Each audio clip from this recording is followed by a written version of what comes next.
Jonah Hill tells a girl that he's uncomfortable if she keeps posting bikini pics on Instagram, and she keeps doing it anyways. You think she's being abusive to him? No.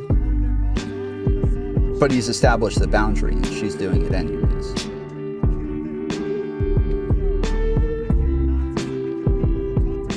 It's different.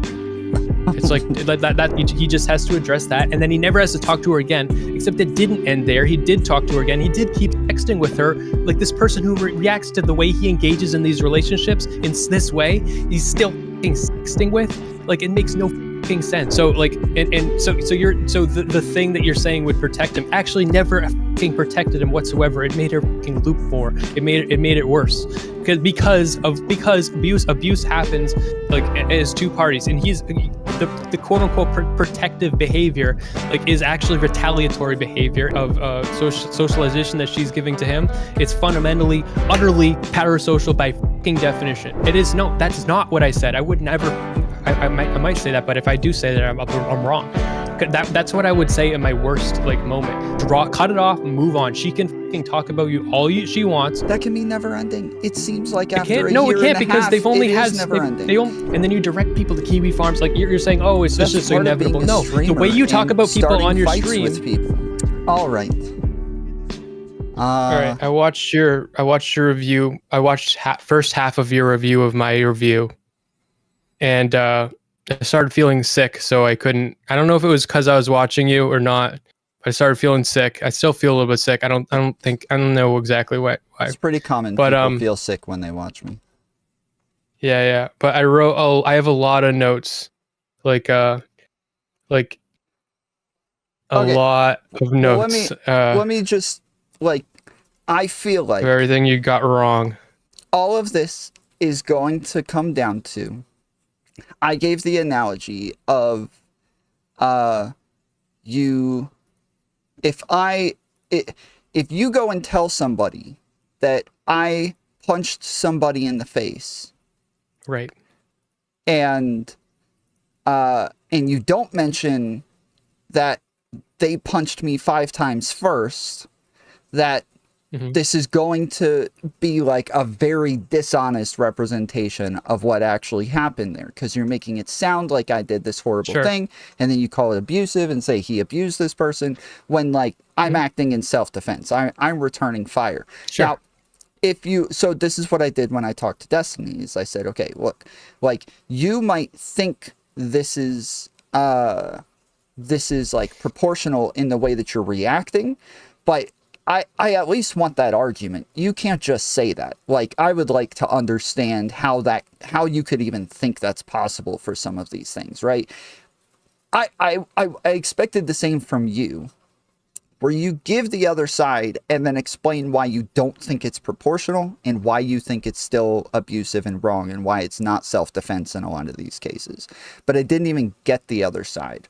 And I understand that you're reading from the document.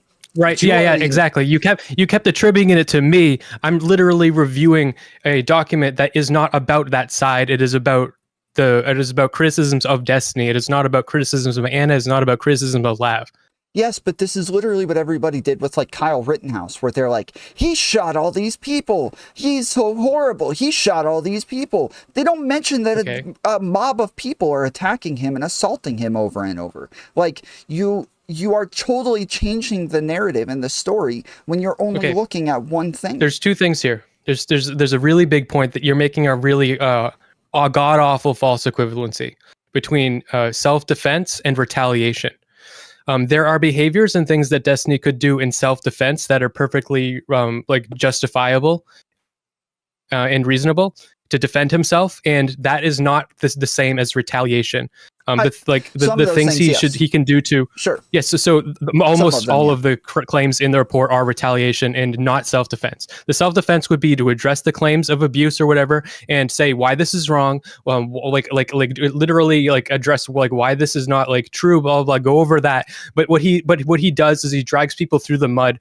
Like the reason that everybody you yourself concluded believed that Anna was potentially You had an argument on your commentary where you said you had it both ways, like in a completely fucking insane way, where you said that she's both.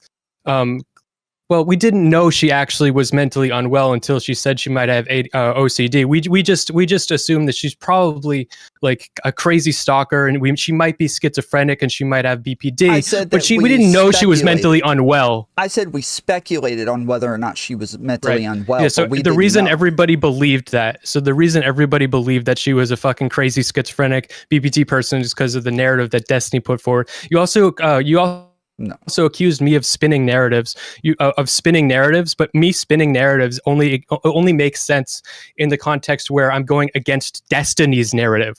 Yes, which has already been spun. But you're not just going against Destiny's narrative because you're not including the context of Destiny's narrative. You're not going against what it does because you're not going against what he's saying. Then you're just making up something totally new. No, I'm not. Bro, if I am going making up something totally new, what is that? That just makes you claiming I'm making up something totally new makes no fucking sense. I'm telling the story from the perspective, like it's not Destiny's perspective. This is the story of looking at his behavior as abusive. You can disagree or you can agree. You can say that like no, it's actually justified or whatever, but that doesn't discredit what the report is saying, what my commentary on the report. I'm looking at the evidence in the report and I'm judging it. Okay, let's get into your notes just real quick. Okay, the other day said to somebody, I am a Mr. Girl follower because I like Mr. Girl and I agree with a lot of the things that he says. My words are my own. They're not his. I'm not doing it because he did it. We just happen to have things in common to where we're going to do in similar things.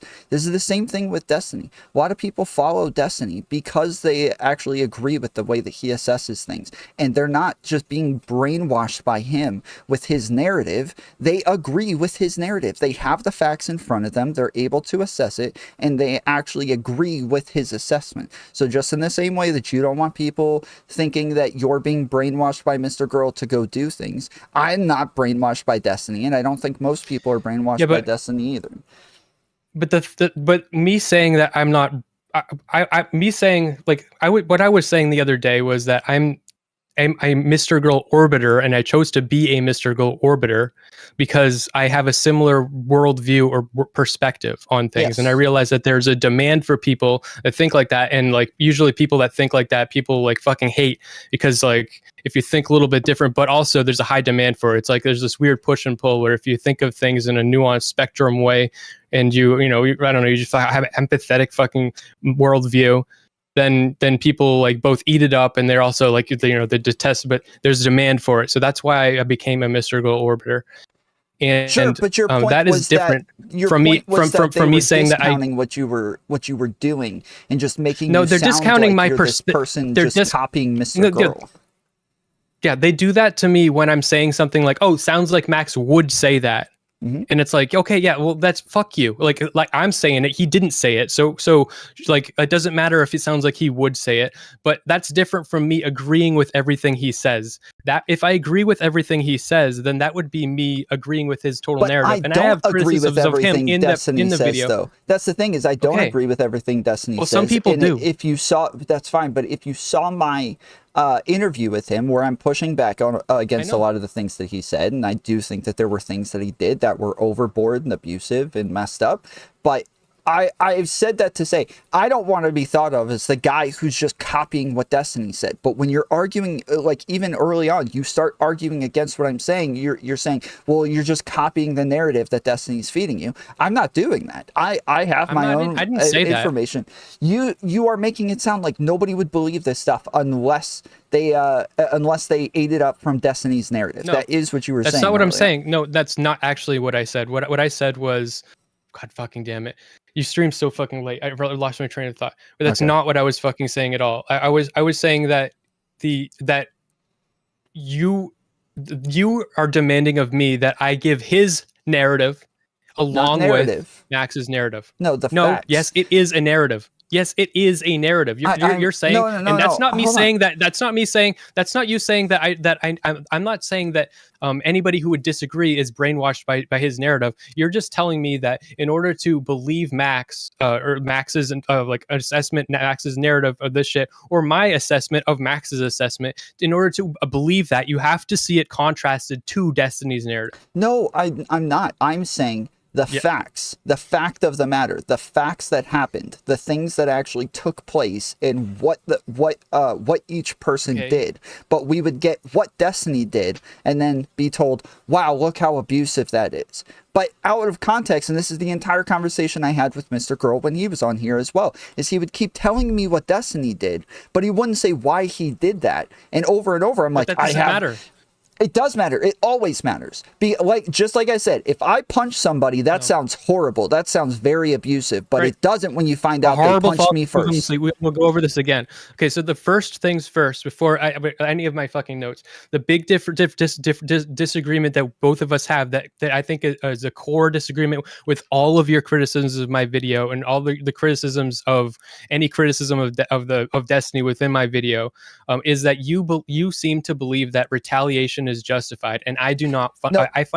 Just because somebody does something to you does not. You said literally that like someone's setting a fire and Destiny's coming with a fire hose, and then after he does the fire hose, he's spraying on. I would say the better analogy would be someone sets a fire. Destiny takes his finger and then puts it out real quick with his tip of his finger, and then he goes lights their house on fire, because it's much more like his ability to cause like harm, like in the way of like the arena of words, is like dramatically more powerful than any of these people, and everything that like the opinion about any of the people that he retaliates against is completely driven by what he says. So I think his it's like I before I read this report, I used to believe that like, well, like if a woman hits a man, then like shouldn't she expect to get hit back? Because like, like it's like why would you like tempt that, and after I read this report taught me, I've changed my mind on that. I think that if you are stronger, you have a responsibility not to beat the shit out of weaker people. But that doesn't mean you don't hit him at all. It just means that you don't overdo it. And so I agree with you on that part, that sometimes he overdoes it, but not that he just shouldn't hit it all. So let's go to, because each one of these things. Hold on. Let me finish. I don't want to move that. Damn it! I don't want to move past that point. We don't have to do anything. Just let me finish what I'm saying. Each thing that we've talked about so far relies on examples for us to actually decipher whether or not we're talking about narratives, whether or not it's retaliation, whether or not it's abuse. Each thing that we've said so far is pointless until we actually have the examples that we're talking about. Because I disagree with. We're not. I disagree. We are, because we have a fundamental disagreement that you're not agreeing that you actually disagree with me, but you do. You just said that in order to gauge if like punching back is like justified or not, it's never justified to punch back. Punching back is never justified. Like if someone hits you, you punching them, like sure, self-defense, like in a like life or death situation, but that's not what this is. Like if someone makes an accusation about you dragging them through the mud and talking about how they're an insane, crazy stalker person, not justified ever. Like you can do it, and we all do it, and it's understandable. Okay, it's not understandable when it becomes a pattern. But what's justified is to take what they're saying. Defending yourself is not the same as destroying their reputation. Okay, so again, that relies on an example, but let's say... No, it doesn't. Yes, it does, because I don't agree that that's actually what's happening. So it does rely on an example. Everything that you've said so far, I don't agree. Do you agree with what I'm saying? If I to some extent. So let's say... There is no example. Hold on. Let's say somebody walks up to me and they say, "Tom, I'm going to punch you." And I say, "Okay, you punch me. I'm going to knock you the fuck out." Am I doing something wrong there by going ahead and telling them that I'm going to knock them out if they punch me? No. Okay. But I am kind of blackmailing them, right? I'm telling them like, "Yo, you do this, I'm going to do it to you 10 times worse." Okay, yes, there is something wrong with that. You said 10 times worse. Yeah. There's a difference between defending yourself, so you're trying to sneak in that it's okay to retaliate. No, it's not. So yeah, it's okay to defend yourself and protect yourself. If someone's about to cause harm to you, if you have to fucking fight to disable them, to prevent them from causing harm, if once they are unable to fight now and you keep punching, then you should be locked up. If you are if I don't know, if they're way weaker than you, I don't know if legally you're gonna be locked up, but I just don't think it's acceptable. Somebody way weaker than you beat the shit out of them. You should pin them down or do whatever you have to do. Call the cops. Okay, yeah, we have a fundamental disagreement on that because exactly, that's what I'm saying. We don't need an example. It's a fundamental disagreement. I think that well, no, with the other things we still need examples on whether or not it's narrative versus facts, but the I believe that somebody has, that they can't just do bad things and get away with it. That there should be consequences for those people. I don't. Okay. Yeah, that's just I don't insane. think, because sure, we should, I think that we should, people should not be allowed to do bad things. We should stop them. We should protect ourselves. But I don't think that it's my job or your job to punish people that do bad things to us. I think that's fucked up and evil. It's only my job to punish people who do bad things to me. No. It is only my job, nobody else's. So that is the core disagreement between me and you, and every one of your criticisms of my video stems from that exact disagreement, where I do not think it's justified for Destiny to be punishing people that criticize him and shit. And you can say, oh well, it's proportionate to the amount that they did it to him. It doesn't matter how proportionate it is. And with the amount of power that he has, the amount of responsibility that he has is also extremely way fucking more. So so not only is it just completely unjustified, but it's completely no, I'm speechless on how unacceptable it is. It is self-defense because you are trying to stop the other person from doing more of this. It is still self-defense.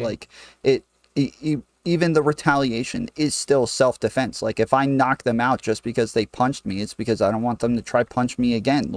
It's a retaliation. So, in these cases, in these examples that I'm thinking of, they all seem like self-defense to me because they're trying to make sure that this person doesn't do it again. All right. So if someone comes at you with their fists and you happen to have a shotgun and you shoot them in the head, and you aim at your head, you aim it right at their head, and you got the sure shot, and you're I'm gonna shoot them right in the head because they're coming at me with their fists. Yeah, sure, that's self-defense. But yeah, fuck that. Shoot him in the foot if you had to. I don't know, if you had the. I'm saying he has the power, the ability. It's just he's so unwilling to be the bigger man in any of these situations where it's utterly within his power, and it's he's older, wiser. It's just completely unfathomable that he's not able to do that, and that he's teaching his audience that to never be the bigger man. He's teaching his audience that retaliation is great, and that this is the way to be, and this is justified and good. It's fucked up. It's abusive behavior. So justified, yes, I think that everybody generally, especially with even the way that the law works, this is what we would consider justified. Whether or not it's good or virtuous, we would say be the bigger man, that would be better. But we don't expect people to do the best thing at all times. There's a spectrum, Smeth. There's a spectrum of good things that you can do. And just because you're finding something that is better than what he did doesn't mean what he did is bad now. He would have to actually have absolutely no reason to do this, or be lying or doing something immoral there, Lav, Anna, all of the people, Mr. Girl. I think he was doing something immoral, making up stuff, adding in a bunch of. I'm not. What are you saying? I'm making up stuff. What did I make up? So the narrative building that you did around a lot of this stuff, without actually adding in the context. Every time you said narrative he building, punched somebody, and you don't actually add in that they punched him first, yes, I would say that that's a lie. Okay. Well, I'm telling you why it's not a lie, because I'm saying it doesn't fucking matter at all. Yeah, and you're wrong. Like, and also, sure, if there's one instance where he retaliates like that, and it's like a clash between two people, who fucking cares? It's not a fucking big deal. But like when it's a pattern where they keep fucking falling on the sword every single time, they keep throwing themselves to the fire, and he just keeps letting it happen, keeps full out retaliating, keeps letting them fucking do this. Like he knows what's going to happen. He's just enjoying doing it. That's but you're why. asking him to fall on the sword, Smeth. You're asking him to fall on the sword, and it's not even his decision to be included in any of this in the first place. That is not true. You just said it'd be better if he would just be the bigger man. You are asking him to fall on the sword. Yes. Okay, falling on the sword means giving up your fun toy of retaliation, then yes. Because you don't need to retaliate to actually address this type of fucking shit. You don't have to fucking like take like all of your might and like throw it at somebody. You don't have to do that. You don't have to send your community to kiwi farms to fucking like protect yourself. You don't have to fucking like paint someone as totally fucking crazy. And by doing this, now he's forcing them into a situation where now they're like now that's what makes the looping happen, because now they're becoming more mentally unwell. He's destabilizing their fucking life, and they're clearly always going to be very online people. So like, sure, but he didn't a lot of their like existence now is going to be like they're like bombarded with like fucking negativity, like to an extreme. That's part of being a streamer, but the looping stuff, we didn't know what was causing the looping until she told us. Like nobody knew, and then he did. Like everybody stopped. Well, I'm telling you, nothing's happened since she told everybody that was what was causing the looping. Something that Anna said, which is true, is that and it's in the report. It's a really great point. It's a fact that abusive relationships are almost never one-sided. They are always two-sided, where like there's abuse coming from both sides, and people will respond by retaliating, and that makes the other one respond by retaliating. This is, I'm paraphrasing now. I'm kind of bringing it into our conversation here, but and she points out that Destiny is behaving abusively towards her. And she's not saying that she's not being abusive. She's saying that the way he's responding, he's calling self-defense, but it's aggressive and abusive. And that is the problem going on. And she painted it, that was like near the fucking beginning of the story. She painted it perfectly. She's clearly knew she wasn't well enough to handle him keep continuously doing that, and she's like, I need you to fucking like, I like, first of all, she set these boundaries at the very beginning of the relationship, that she said that she was not comfortable with this type of relationship. She was criticizing the way he engages in these relationships. She said it didn't make her happy and it made her feel unwell, and he continued to engage this. And then he continued to keep sexting her more after her throwing herself on the fire. So it's like he's witnessing this cycle where she's forcing him to abuse her, or she's like allowing herself, however fucking retarded way you want to phrase it, he's forcing her to abuse her, and so he keeps letting this happen over and over like a cycle. I don't understand why the fuck you could be nodding your head no right now. Because from what I remember, she was criticizing his relationships with other people, not with her. She wasn't criticizing his relationship with her, but you're acting like he should have known not to engage with her the way that he was, when she wasn't criticizing his relationship with her. She was criticizing his relationship with other people. Well, that's contrary to what I read in the report. I remember reading her. I don't know what the fuck you're talking about. That probably happened. I don't doubt it.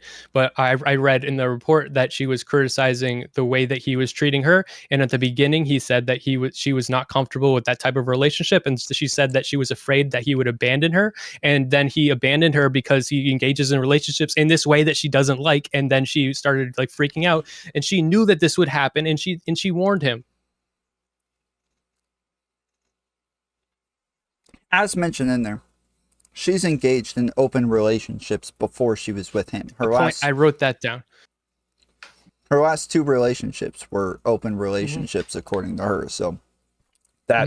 And so what does that fucking matter? So I've been in relationships with people that are incredibly against being in polyamorous relationships because they have been in polyamorous relationships. So the fact that she has experience in polyamorous relationships gives her even more insight to know what she is comfortable with and what she is not comfortable with. That does not discredit her in any fucking way. And probably, I'm assuming like that probably is something that came from Destiny. That like, oh, like pointing out, oh, see, she's been in no, that's a point to her credit, because now she's more self-aware to know that she doesn't like that kind of relationship.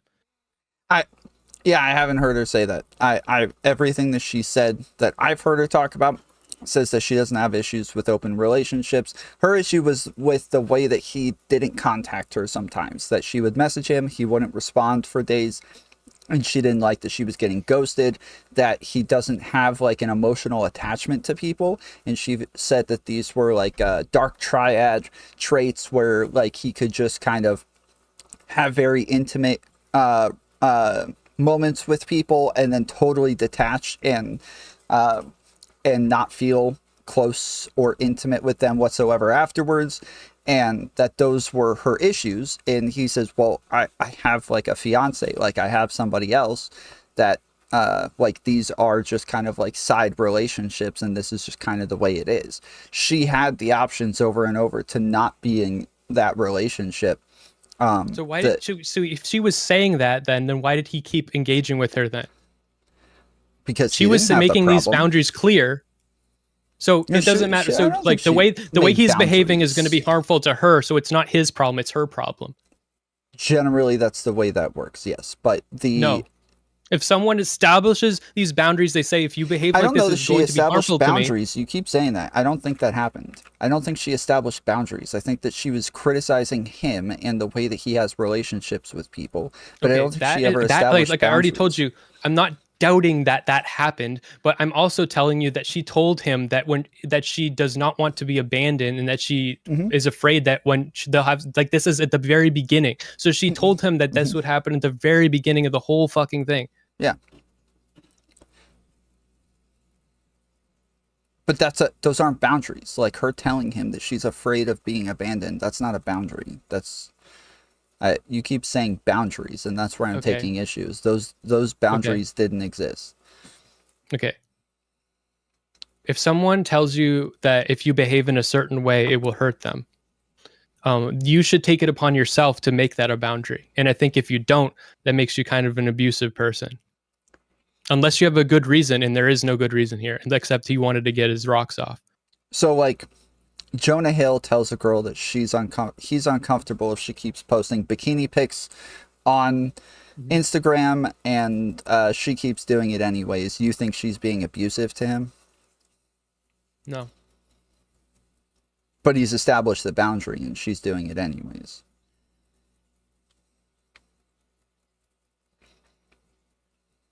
It's different. It's like that's like, it's different because it's in the middle of the fucking relationship. The whole argument about that whole thing was him springing those boundaries upon her, like, randomly, with them being so extreme and so third world, or like dystopian, like anti-woman, like shit. Like we live in a feminist country. It's not acceptable to like fucking tell your girlfriend that who's a surfer, that she can't surf anymore, and she can't fucking like that's my opinion. Okay. So that's how I feel about that. If you lived in whatever a third world country and I don't have values that I have, then yeah, sure. I guess her like her doing that could be abusive to him. But I just don't. I don't have those values. If we can argue, so like here's the thing about abuse. Abuse only makes sense in the context of what you value. So if I value so if someone says that like the doing this behavior, like if you have sex with me and then you do not, and then you abandon me, and then you don't like respond to me, that's going to hurt me, and then you just do it to them anyway, I think that you're an abuser. Well, so first off, like there's got to be some sort of like time dependent things on there. Like I believe when she sent the 40 messages, that was when he didn't talk to her for like 2 days, and it was because he had set up boundaries, saying that he didn't like her psychoanalyzing his relationship with Melina, yet she kept doing it anyways, and then he just stopped talking to her. And then that's fair he should have just stopped talking to her altogether and like completely cut her off. I don't understand why there was ever like she can then like say like, oh yeah, he and that makes me think he's like dark triad. He can then do a stream where he says, no, I'm just like this, I have relationships like this, and I'm not a dark triad abuser. I just like I like to have these polyamorous relationships with these side people. And he could have just said that and ended it there, but that's not where it ended. Why did it continue? Because from what I understand, he was very clear that this is the way that he was going to have relationships from the very beginning. Sure. She started Sure, criticizing yeah, the relationships that's not what later, I'm telling. and that I'm telling you if- at that point when she like had so they had hooked up, and then he stopped like talking to her, and he set this boundary with her because she didn't like her psychoanalyzing him. It made her uncomfortable. That's perfectly fine. And then so what he should do is just like completely cut her off, like she's breaking his boundaries. So like he That's should so have just cut her backwards, off, Smith. and then she goes on her stream. When he cuts her off because she's now going crazy, right? So she goes on her stream and she says that he's like a dark triad person, and that he has these unhealthy relationships and so on. Then he should address that, and like I said, and explain why that's not true. And he doesn't have to drag her through the mud and call her a crazy person for like this like entertainment for all of his fucking audience and shit. He just has to address that, and then he never has to talk to her again. Except it didn't end there. He did talk to her again. He did keep sexting with her, like this person who reacts to the way he engages in these relationships in this way, he's still fucking sexting with. Like, it makes no fucking sense. He is like completely brazen and has no respect for her or care for her well-being whatsoever. I don't know that that's true, because every time he would stop talking to her, she would keep going live anyways, keep saying stuff about him. He's said numerous times that over the course of years, the only way that every time she would stop is if he was talking to her. That's when she would stop doing this stuff. Okay, when he was talking to her. So if he addresses the claim that she's making, that he has these unhealthy relationships and he makes her think that he's a dark triad person, like that's the claim going on initially, then him not having sex with her and not engaging with her gives her nothing else to talk about. He can address that claim and talk about why that's not true. If she starts making shit up about him, like he's not engaging with her anymore, but engaging with her more, that makes no fucking sense. You're oversimplifying that, Smith. It was like constant, nonstop harassment where she wasn't just doing streams. She was tweeting about him nonstop. She would start exaggerating claims more and more. Then she started going to his friends and telling them behind the scenes. Okay. Then she started popping up on panels that he was on with and like invading the space that he's in and all of his friend groups, and starting showing up where he was. Like, it was not, you're oversimplifying. Like, she would just say things, and now he can just go say she's wrong and then move on. That's not. I don't think Twitter. The only thing that that's concerning is like talking to like his friends or whatever. That's concerning. I would talk to my friends and say, hey, there's this fucking crazy stalker who's talking to you guys. So just bear that in mind. If this person talks to you, these are the things they're saying about me. That's different from dragging her publicly. Like, this should all be done in private. That is what he did, but she continued showing up where he was. Like, you're saying, like, hey, look, man, you're being abused over and over, you got people harassing you and stalking you, but just like, just keep putting up with it and just deal with it, dude. And just like, don't try to like make it stop. Don't try to, you have a girlfriend who's annoyed by this as well. And she's also getting harassed, and like, just deal with it, bro. Just, it's no big deal. So, like, you are constantly putting all of the onus on him, and you don't seem to be empathetic for what he's going through and his people are going through at the same time. I mean, yeah, it sucks. So let's say that he's not a streamer and he's just a random person with a stalker that's like, harassing them and talking to people they know and stuff. Then what can you do? You can go to the cops. You can you can talk to the people in your life. You can try to like protect yourself and like make sure that you set up like protections like with your information and stuff like that. These are all things that a normal person would do, except he has this extra ability because he's got this stream. So he can, the extra thing he can do is now he can publicly humiliate her and drag her through the mud. So that and I don't think that that's acceptable, and I don't think that that's like that just fucking abusive behavior. Like, just because there's a reason he's doing it, and it might help to, and also it didn't help him because you're saying, we agree that the only thing that ever helped was him placating her and sexting with her even more. So like, so the thing that you're saying would protect him actually never fucking protected him whatsoever. It made her fucking loop more. It made it worse, because abuse happens like as two parties, and he's the quote unquote protective behavior like is actually retaliatory behavior, and retaliatory behavior in the face of someone who's behaving abusively is not a way to make them fucking stop abusing you unless you literally like actually like completely debilitate them. So to this day, it seems like after she came out with all the stuff about the OCD, the only time that she started looping again was when Mr. Girl did all of this stuff because people were talking about it again. Outside of that, everybody stayed pretty quiet. Nobody's done a bunch of reviews. Nobody's talked about her very much. And when she goes and says stuff, she deletes the VODs later and it all disappears, and that's the end of it. And they've probably been sexting this entire time and nobody has any clue because now they've set up, like they figured out what the hell was going on. But during that time... So the solution is now... So, okay, so we figured it out. The real solution here is I gotta keep sexting you. He likes her too. Like, yes, he likes her. She likes him, but she has a mental illness. People with mental illnesses should be able to be loved and have relationships and be able to talk to people and engage with others. Weird and parasocial relationship with a streamer you're obsessed with that's gonna keep sexting you, and if they stop sexting you, they're gonna go fucking crazy. I don't know that she had a parasocial relationship with him. Yeah. I think that's...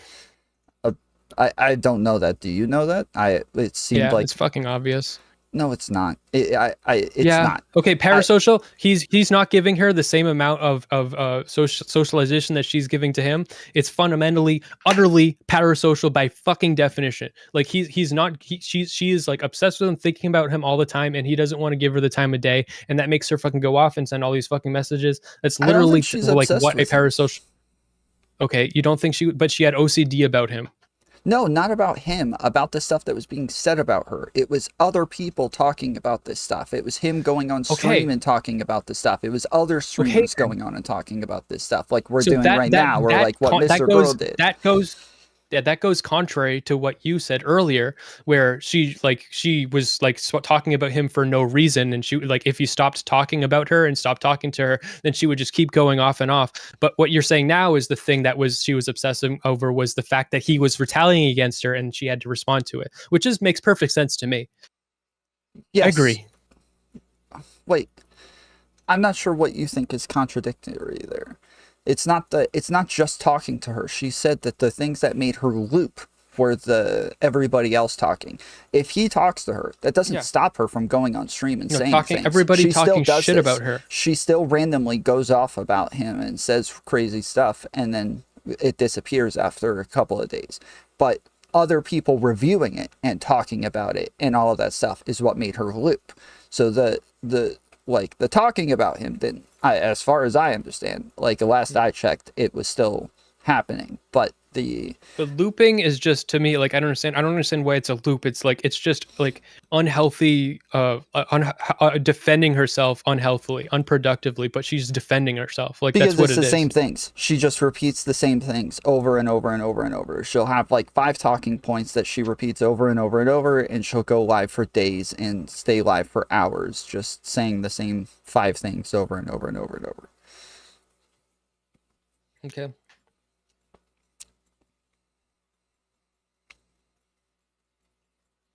So there I go. It's justified. I don't know what else you want from him. I think that this is a horrible situation that he did not decide to be in, and he's doing the best he can within it. But in the moment when things are coming out about you, using every lever of power that he possibly can to destroy her, because he wants to make it stop, and it's not an easy thing to make stop. It's not easy when you have a stalker. It's not easy to make them stop. But when you have a big stream and stuff, and first of all, like she's stalking him because that she told him like it would be hurtful to engage in a relationship like this, and he did it anyway. So like first of all, that's on him. Like it's on him that if you want to engage in polyamory, you're gonna have to fucking be careful, because this is bound to happen. There's not a lot of people are gonna be actually comfortable engaging like that. Most people, in fact, aren't. Destiny's fucking said that himself. So if you're going, she wasn't polyamorous. Like they have an open relationship, but they're not polyamorous, from what I understand. And when you they talk are about him retaliating, hooking up.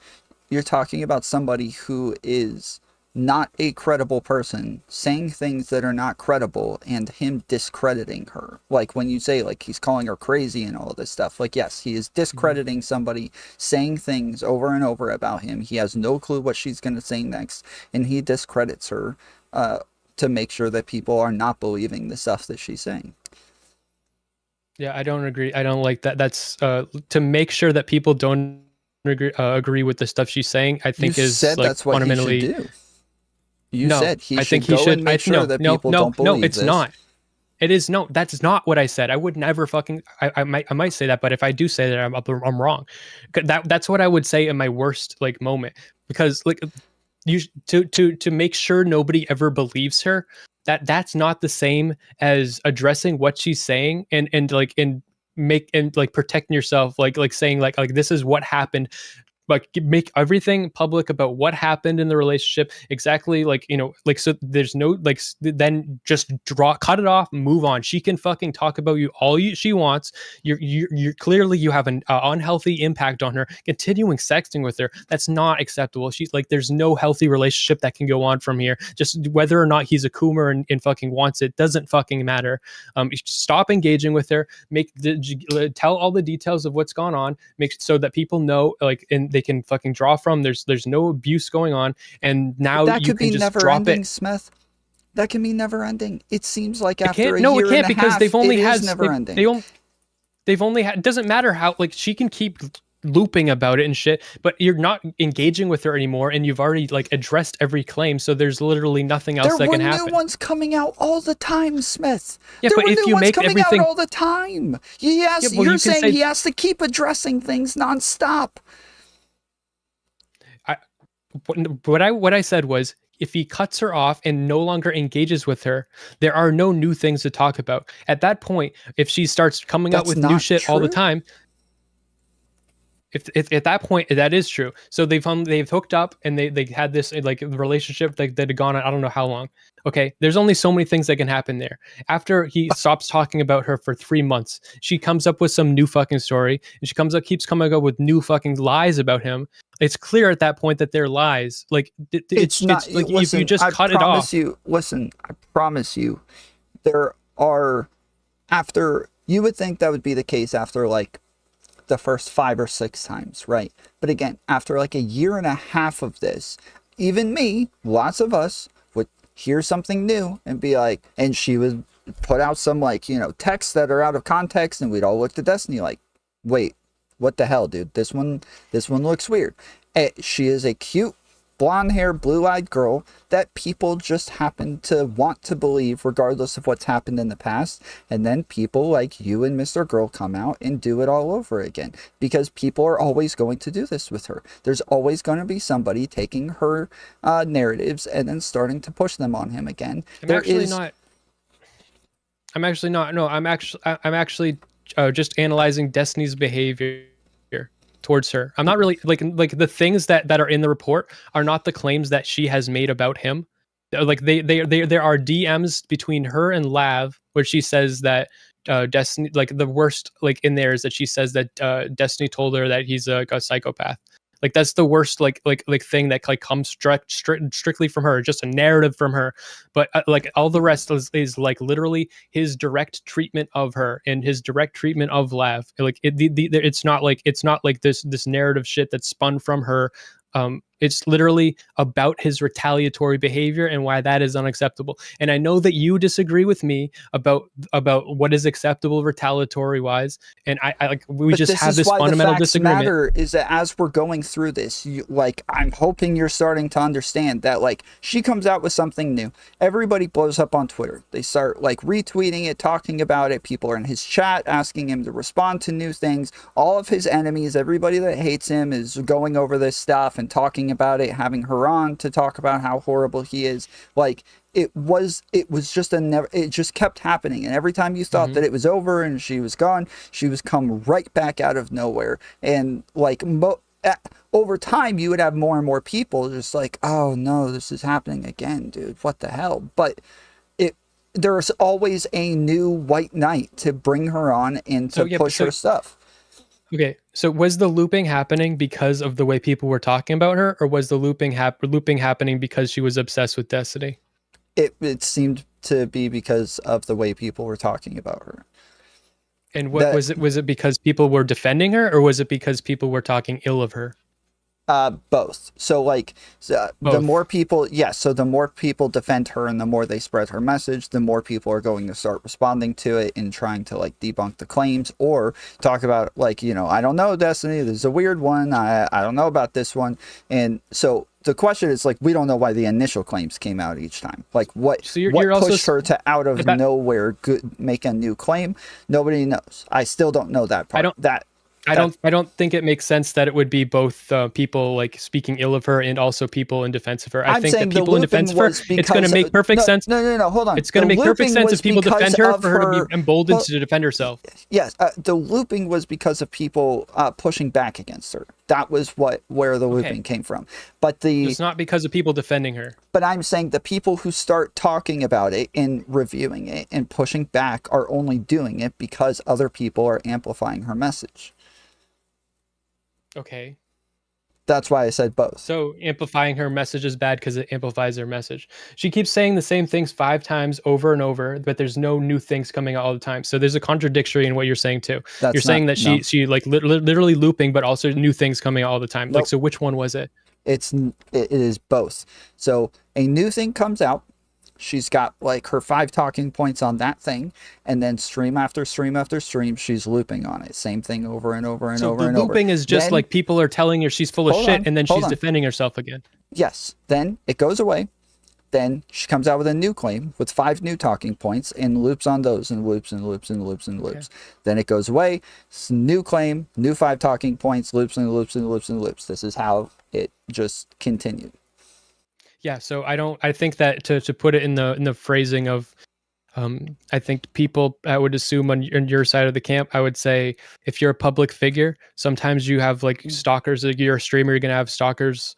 Some people that you have, if you have sex with fans that tell you that they don't want to like engage in relationships, where like it's just a hookup, and they and then they're gonna start spamming you because like what's going on? I thought like this was sort of like real love or whatever. Like that's kind of gonna happen. So she didn't do that. So you engaged. Yeah. Go ahead. Essentially, it seems like she was in love with him. I don't think so, but I thought that for a while. I thought that for a while, but it became more and more obvious that was not the case over time. Okay. And she recognized that, Destiny recognized that, but yeah, go ahead.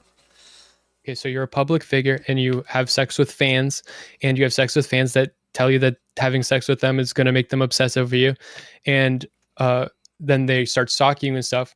I think that in the words of your side of the camp, that's just comes with being a fucking public figure that has sex with their fans as a caveat, especially if you have sex with your fans. And because you're a public figure and because you're a streamer, you have this extra weapon.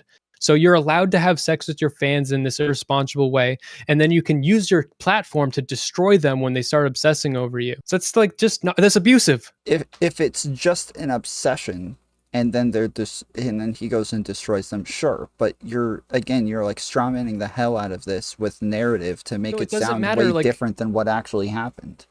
No, like if she's actually crazy, I don't think I'm not convinced that she's crazy, but if she's like just saying like assuming she's like completely crazy, like that makes it even more unjustifiable to destroy her like that. There should be even more like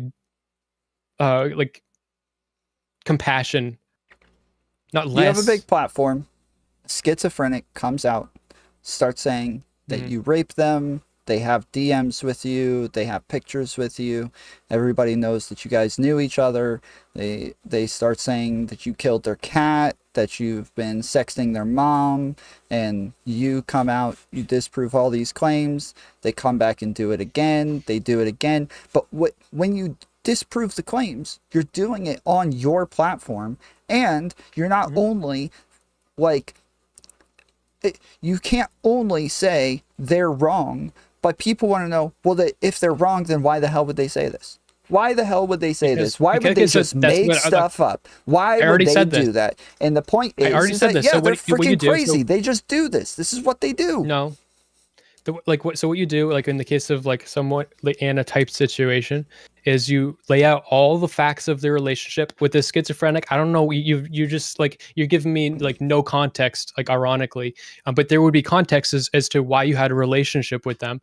So you would say like, this is why I engaged with them. This is what we did. Like I didn't understand this about this person. Now clearly they're like fixated on me, but that doesn't mean we should hate them. It doesn't mean we should bully this person, harass them on Twitter. We should not be going harassing them on Kiwi farms. We should not be dogpiling them. This is someone who like deserves like love and stuff. But we should I'm not doing anything wrong. And you literally can do all that. You don't have to fucking drag people.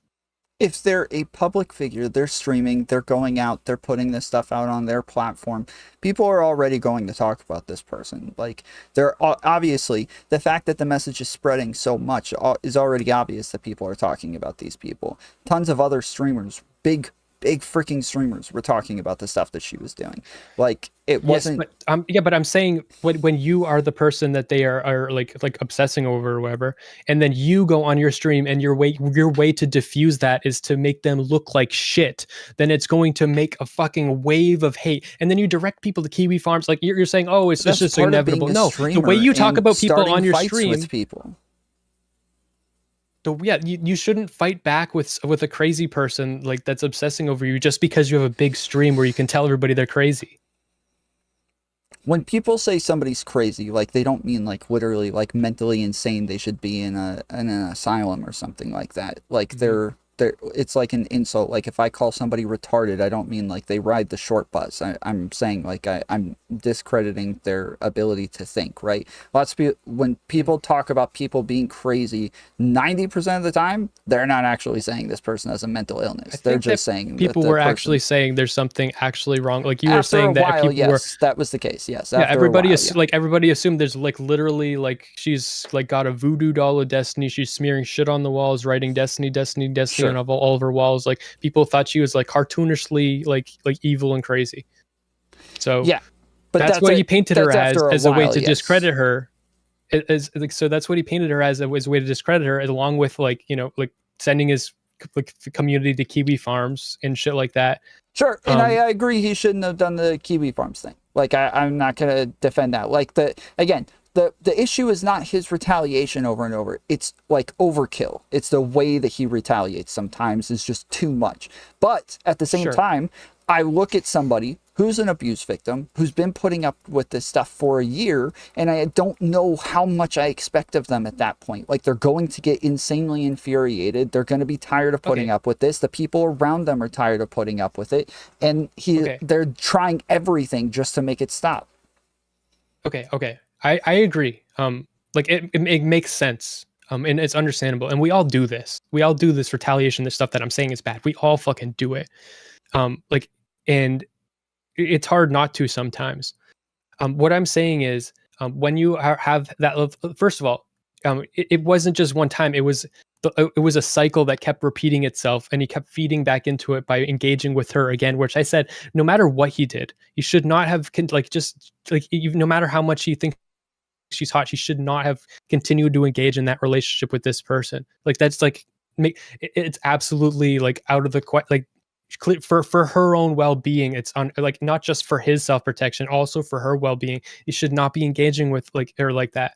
And if she's actually like crazy, like, he's the one with the like the faculties to be able to make those fucking like judgments. Also, the fact that he has a massive platform means he has a much higher responsibility. So there's a much higher bar of behavior that you have to like be held to than just any random person. Yeah, again, so there's a difference between like a virtue and doing something wrong. It's not a binary where either you're doing something virtuous or you're doing something wrong. And you keep sounding like you're asking him to do something virtuous, and if he doesn't, he's doing something wrong.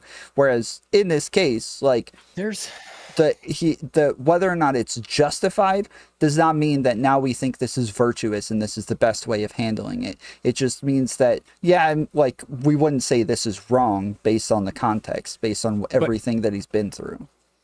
but it's like abuse. Like just because she's abusing him doesn't make what he's doing not abuse. And it's more harmful because of the power that comes with his massive platform. So he's doing more harm to her than she's doing to him. It's like, especially as time goes on, like it just like, so but basically though, like we're arguing this, like we haven't gotten any of my notes. I don't know how much useful that is, but the point that we're started arguing with and that we've gotten here is that we have a fundamental disagreement on retaliation. But I'm coming to your side a little bit. I think that like if, like sure we all do it. I'm saying that, you know, higher bar if you have a massive responsibility of a platform and stuff. I'm saying it was a cycle that shouldn't have been continued, so it wasn't just one interaction. But there's a level of retaliation that you cannot fault people for, like that we like. So if this happened this one instance, like it's just okay, like he like you got angry and you do that, but when it happens over and over, like it's just like I cannot fault someone for retaliating to some extent, but to the extent that what happens here is just extreme. So not only when generally like in combat or in self-defense generally, it is not only recommended that you fire back, but that you escalate. That is like all training tells you, always escalate, right? So yes, I think that when she does one thing, he should fire back with more force than she fired with in the first place. But again, there are numerous examples that I agree that he, like, it was overkill for sure. Just not him firing back whatsoever. Like each time he fires back, this is not necessarily overkill. And there are lots of examples that we've been over here that just aren't overkill. It's just retaliation. It's just self-defense. And then there are numerous examples where it is overkill and it's going way too far. Okay. I understand that, and it makes sense in combat, obviously. But I don't agree when it comes to this kind of thing. So that's our disagreement. Okay. So when you were criticizing my video by saying that I didn't have the appropriate context, it's because for you there is a context to which makes it appropriate, but I'm saying it doesn't matter. But you say because it's abusive, there's nothing that will excuse this. And I'm saying, well, when it's excused, it stops being abusive. And this is what I did with Mr. Girl as well, is he kept looping on this, where he kept saying, well, if it's abusive, you can't excuse that. And I kept saying, well, yes, also, retaliation but if it's excused, is not the same as self-defense. It stops being abused. Again, yes, I'm saying that it can be retaliatory and self-defense. And there are times that he did both. There are times that, like, right. That he but just you can did do one. it all without retaliating. You can do this like, so a perfect example was you can, but it's not wrong to retaliate. It's also not virtuous to retaliate. I think it's wrong. I think I think it's wrong, especially when you have such a high responsibility and you have a powerful platform. Like I said, so here's an example of like, so Max, the person who wrote the article about this, this is basically his, like this is my filtered through of his work. He is not full of shit because he practiced what he preached. When Cherry and Stardust were saying that he flashed them or whatever on stream, and they had, did you watch that stream when they had Cherry on? I think you were talking about it. Yeah. Yeah, I showed it and on then Lav. Stream, yeah. That's when I think that was a dumb bitch Lav thing. It was. Yep. Yes. Okay. So Max was like, it was like really weird because it was not normal behavior. Like it was not the normal way we see people respond to this shit. So it was like, it was like really odd to watch, but he was incredibly like charitable and compassionate to Cherry. And he's like, you're not crazy. I understand you feel this way. And I believe you feel this way. I'm going to show you. Like he lifted up his shirt. He's like, nah, like, and he like, he's saying like, you're not crazy. You like, you feel like this and that's valid, but like this is my experience of the situation and this is what I believe happened. So like and then it fucking like utterly worked. Like she like first of all she seemed to really appreciate that, and she came away with that not wanting to like to do any more, you know, like she's like and so I think that is like a really good example of how this kind of thing like should go. So when I reviewed it, that's what I said. I was like, he's handling this really well. I like what he's doing here. generally people think I'm too nice or too fair in the way that I retaliate to things. But then towards the end, he said, well, I want to scream and yell about this. I want to go off about how horrible this is and how you've ruined it for like other victims who actually have real, real claims. But I'm a man. And because I'm a man, I can't do that because I will look horribly optically. And so I have to just kind of sit back and take it and just slowly walk you through this. And hopefully I will make sense in the end. I also thought that he was, yes, just like taking the high road the entire way. But that's not what he was doing. He was terrified of actually retaliating and was afraid that as a man, he will look worse because he's being accused of sexual harassment. Well, yeah, but that's because he's also terrified of. I remember he was doing a stream randomly with like Vito and like some other people, and they were like, it was like TwitchCon, and people were getting hurt, and they were jumping into a foam pit, but they were breaking their limbs, and like I think Vito was like making a joke about the appearance of the woman that like broke her like spine, and Max was saying that he was terrified of making a joke like that because it would make him look horrible. And it's not because like, so like you can make a joke like that and it'll be fine. You can retaliate like Destiny, it'll be fine. The reason he's terrified is because he has these standards. He has these inhuman, like outrageous standards that he holds himself to, like to the degree, to like to the extent of martyrdom, and it ruins his career. But he has these standards that he holds himself to that like are above everybody else. And in regards to retaliation, I think that this is like, so I don't think everybody should be like him, and be a martyr in every single way.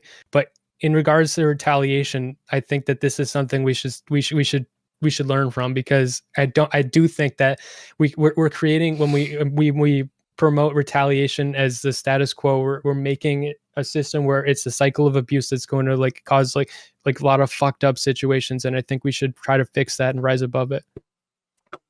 I think he likes to frame things as though he's a martyr, but I think generally he's doing some really messed up stuff at the same time sometimes, like seemingly outing Anna's information without her permission. Well, that's not what I'm talking about. I'm saying he played the martyr.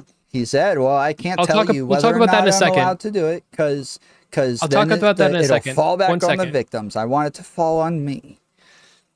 Sure. Yes, you're right. He did frame it like, yeah, I kind of I grateful, or I think I completely agree with that. But what I was talking about is stuff like he just like removed super chats from his website, just like cut off a bunch of money because he's like, oh, super chats are immoral, like that shit. Like he's just like, he just got like a value and he just shot himself in the leg for no fucking reason. Sure. So yeah, but I think I agree. He just puts himself in the martyr position constantly. But I do think he cares. I don't think, I think he does want to protect Anna, and I think he wants to protect people. And I think that the perspective that he's giving forward about retaliation is like good. I think that we should not, because we're all abusing each other when we do that. Okay, we can try to go to the notes. I don't know how we can go over any of this stuff with like such a fundamental disagreement. Like, I feel like, so I was planning on asking you to just talk about meta ethics, because I have no clue what you believe morals are or how you come to these conclusions, especially like with the way that we talked about like abuse being on a spectrum, but then you didn't seem to include, like, it didn't have to be wrong in order to call it abuse, but then you said, okay, well, maybe it's wrong, but it's not morally condemnable, which is literally the same thing. And like, just the ways that you talk about morals, I'll talk about that. So insane. I'll talk about that. So I think that you can't be a perfect person. So like I said a second ago, like we all do this retaliation stuff. Like it happens, and like you can't fault people to like some extent.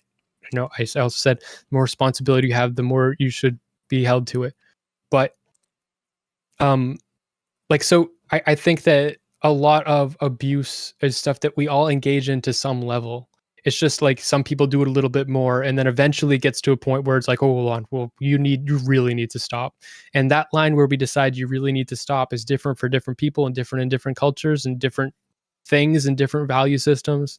So, I think all these things are like bad, but I think we're all bad.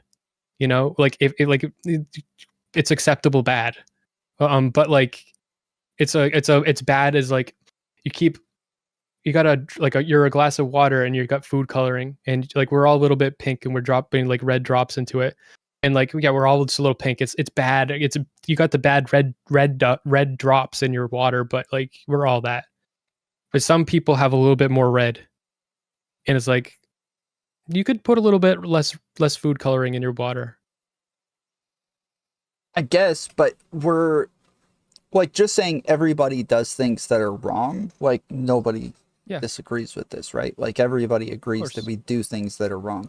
It's how do you decide what is right or wrong? How do you come to the conclusion that something is right or wrong? And what are your expectations of people? Like what are reasonable expectations of people in any scenario? And your the way like you and Mr. Girl both seem like a lot of times when you guys talk about something being wrong, it seems like you guys are actually saying it just makes me feel uncomfortable. Whereas like the rest of us, when we talk about something being wrong, we're talking about some sort of like negative outcome or some sort of harm that comes from it, that like that is the thing that we're focusing on. Right. So for me, it's causing like harm to people. So like in case of like the retaliation stuff, like the online retaliation, it's like and the doxing and with the community, it's the retaliation in the context of having a big community that creates like a lot of emotional distress. It puts you in danger because it like your information ends up getting doxed and people end up like hating you and obsessing you and tracking everything you do. And like, you know, every time you say anything online, people are going to like jump on you. And like, so I think that it's, you're making people's lives like much worse. And, when you make people's lives and you make them miserable, I think that's wrong. But like something that you could make someone's life miserable a little bit, maybe like, okay, so Lav, okay, with Lav, there's different memes about her.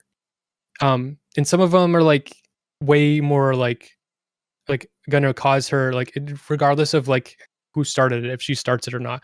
Like just some of them are going to like make her life worse than the others.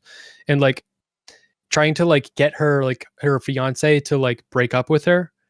That's like a thing people do. That's like way more harmful. But like I think like the dog fucking one, like there was a recent one like that she like that's just like goofy like you know like I don't, it's just that's not that, it's not and insane. The cat abuse and like a lot of these things, they're just freaking weird. But the like somebody not liking music anymore, so that was one of the examples you brought up. That's not a harm. Sure. Right? Like, you haven't harmed that person by the fact that they lost interest in some type of music, right? Okay, yeah, so my example there was like, so let's say that I like listening to new metal, and my girlfriend, every time I listen to new metal, tells me how awful it is, and she goes into detail, and she makes it impossible for me to, like, now I just can't enjoy it. She's taken that away from me. Like that's a very small like a level of abuse. That kind of thing happens all the time, but like she's like I think by taking away your ability to enjoy something, she's caused harm. And so that's not fine. The same it's thing. like taking away your ability to enjoy something is not the same as harm, though. I think it is. I think it is. So but like it would it's a small harm. It's a small harm, but like if you make it bigger. Like that example was trying to give you like the smallest possible like instance of harm I can think of. But if you make that bigger, like, so say like your partner, like literally everything you ever enjoy ever, they like destroy everything. Like they set boundaries. They like no matter what, if you enjoy anything, they make it so you literally no matter what, like by all means you cannot have any enjoyment. Like now that's like it's the same. Like but now it's like that's you should have some someone's like step in and stop them from hurting you. Like that's harm. Like It depends on how they do that. Like, so we got a spectrum, and we got enjoyment over here, and we got harm over here, and then we got a whole lot of stuff in the middle that are neither. They're not either. But you're saying, well, now that it's not enjoyable, now it's harm. And I'm saying, no, it just moves into the middle ground where it's neither. Like now it's just kind of gotten into the middle, but you're calling it harm, and it's not harm. well, yeah, There's you're no moving. harm So there. like, yeah, I think taking away someone's joy is harm. Like it's so like they've got a scale where the quality of life is, and you're like lowering their quality of life. So like the more you lower it, the more harm. But that's like a small, like little blip on the lowering scale, like a small enough to be measurable. No, that's no. I think so. So we disagree again, but I'm happy to disagree with you because that means yes, but the point is that they're like you're calling things harmed that just have no harm. Like in order for there to be harm, there has to be something actually like bad happening there. It has to actually be someone like, has lost. Someone has lost joy and ability to enjoy. You've taken something away from someone. That's what loss is harm. Losing the ability to have something good is not the same as it being bad.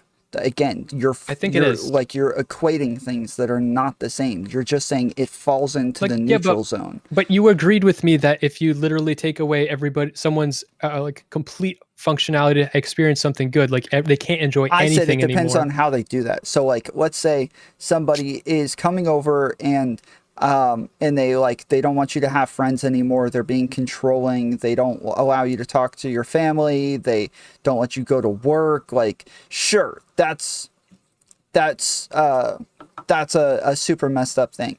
But let's say instead they don't want to be with you and they break up with you, and then you go into like a year-long depression, and now you've lost your ability to enjoy everything now. And now you just don't. The person has not. They did it to you. They did that. It's their action that did it to you. Yes, it's their action that did it to you. And you can even tell them ahead of time. You can even tell them ahead. No, it's not a lack of their action. They actually broke up with you. That is an action. Yeah, but the reason. Yeah, but the reason that you're depressed in that case is because you don't have them. It's because you experience a loss. And I think you're entitled to like not like give yourself to somebody like you. So like by your definition, if we were to call that a harm, then you would be saying that breaking up with someone is neglect. Except this is where I said abuse is subjective, because it depends on your value system. So in some cultures, then telling them you don't want to listen to the music is a lack of an action. Then it's you just telling them how much you don't want to do this action. You don't want to listen to this music. How much you don't like it, and now they lose their enjoyment. And then they lose their enjoyment in the music, and now you haven't done anything. In some cultures, so if you're going to say that you're like breaking up with someone is neglect, where you're causing harm because you're like depriving them of something that they enjoy, and now they're like spiraling into depression. That is true in a lot of like cultures in like maybe like Catholic or maybe like some like Muslim or like religious extremist cultures, where like like divorce or breaking up is like seen as unacceptable. So in different value systems, we value different things, and we value the right to your own autonomy to be able to remove yourself from a relationship. So we don't consider that neglect because of our value system, but in a different value system, we would consider it neglect. I have a value system where your ability to like be happy, like your ability to have any level of control over what people believe about you, like because like some like bigger like some big like streamer or whatever like starts dogging on you, especially if you've had sex with them and then they start dogging on you. It's like I think that that is by my value system. I think that's abuse. Okay. We're going backwards. But we can have different value systems. We can have different value systems, and that's chill. Like we can talk about that. No, because you're again, like the breaking up with them is an action. You are choosing to like exit their life. Like you are actually taking yourself out of their life, and you are changing your patterns of behavior and like the way that you engage with this person and cutting them off. Like this is an action that you are taking that can send them into a depression. just as you can have your ability to express your opinion about how you don't like this music and how you can't stand it, and it's your lack of an action, like according to you, where you just keep saying, yeah, I don't want to listen to this music sucks, like it's so bad my and it hurts my hypothetical ears and everything. Yeah, you actually like tell them why it sucks, and you like teach them to hate it. Like that's what I was saying. I was saying like you teach them. That's similar to breaking up with somebody. It's you're like, this is similar, no, and you're driving. Anyways, the point is that there is one where you're taking away their enjoyment of things, and in the other one, you're also taking away their enjoyment of things. But in one, we find this perfectly acceptable because we value within your autonomy. our value system. Yes, because we value your autonomy, and you're allowed to make these decisions, and you're not actually. Country. But in the other one, you're being overly abusive, overly controlling, and you're forcing them. No, in the other one where you're taking away their ability to like talk with friends, talk to their family, like go to work. Like, yes, in this one, you're being overly abusive and overly controlling. And so in this one, yes, it makes sense that we would condemn this because in this scenario, when you're taking away their joy of everything, like this is actually in a manner that we would find condemnable. But in the other one, you've done the same thing, same outcome, but we don't condemn that because we find the actions that are getting you there to be perfectly fine. Yeah, because we value your ability to remove yourself from the relationship and your autonomy. It's about the utility of the action, whether or not we find that necessary. Sure, but so in your example, you're saying you're like telling them they can't go to work and stuff. What you're doing is you're doing something that crosses our boundaries of our values, where you're saying that you're removing their autonomy, which is something we deem as unacceptable. So if you're causing harm to them by doing something we also deem as unacceptable, then it's clear-cut abuse. It's by like, so if we both agree on the values, we both agree on that it's harm. We both agree that's harm. We both agree on the values. It's just clear-cut abuse. I'm saying that like in a situation where it's clearly like you're causing a detriment to their quality of life, but we don't agree on the value. So like, but I still consider it like causing a detriment to their life, like is fundamentally like on the spectrum way, it's abuse. But that doesn't mean that we're going to like deem that as like something we can't allow. There's a lot of these like unhealthy or like not ideal behaviors that we engage with all the time, like complaining about like any fucking like just random shit. Like there's a lot of things you can do like that, and those things add up. And if you do a lot of those things, suddenly you got like a cluster of things that are now dramatically lowering someone's quality of life. It like we have to make judgments personally and societally on whether we or not we think that like these types of things should be allowed once they get to varying degrees of extremity. So I am saying that I value like the things that I value might not line up with other people. So the things that I think are abuse might not line up with other people's whatever people think is abuse. And I think that's acceptable, especially if we break it all the way down to values and we have it perfectly laid out on the table. Because what I'm saying I value is I think that on the internet we just think anything goes. Like as long as it's not illegal, it's okay to do. And I think that we need to have more social rules regarding like how we engage with people online, especially when you have a big stream and a lot of power. Like you think there should be more social rules on you. What's the point in thinking something's immoral or bad? Like, what's the point in saying that's bad? Because I think people shouldn't do it. Right. You don't want people to do it. So when you just keep saying like, oh, it's okay, we have different values, like whatever. Like, no, the point is that it's a prescription. Like you want people to abide by these rules. That is the hope. Is that people actually, that this is like a social norm.